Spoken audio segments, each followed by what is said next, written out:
Modern computers are revolutionizing our lives, performing tasks imaginable only decades ago.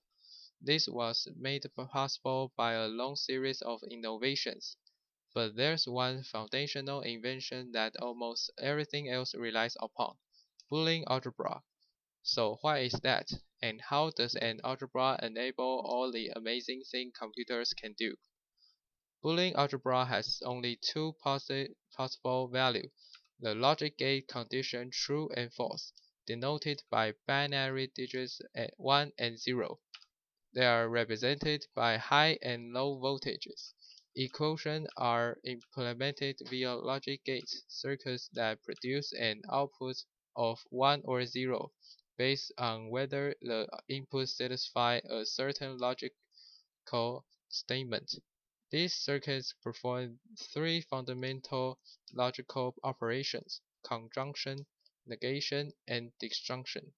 The way conjunction works is an AND gate provides a true output only if it receives two true inputs.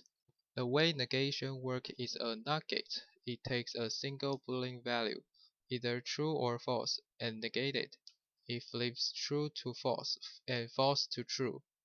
We can write out a little logic table that shows the original value under input and the outcome after applying the operation under output. And the last Boolean operation is disjunction, which works as an OR gate, where only one input has to be true for the output to be true.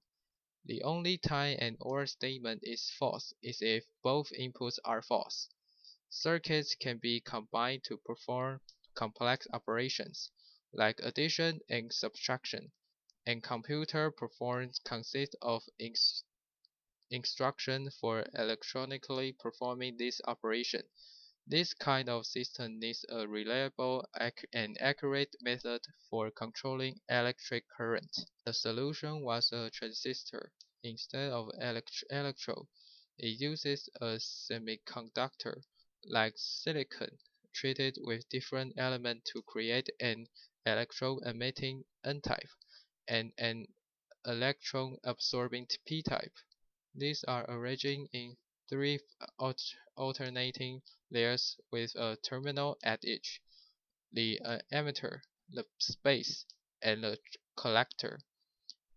In this typical NPN transistor, due to certain phenomena at the p-n interface, a special region called a p-n junction forms between the emitter and base.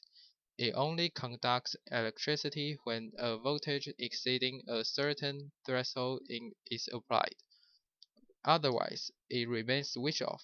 In this way, small variation in the input voltage can be used to quickly switch between the high and low output current. With just the logic gates and millions of transistors, the computer can calculate trillions of complex logical per second. Today's computers may seem like they're performing miracles, but underneath it all, each individual operation is still as simple as the flick of the switch.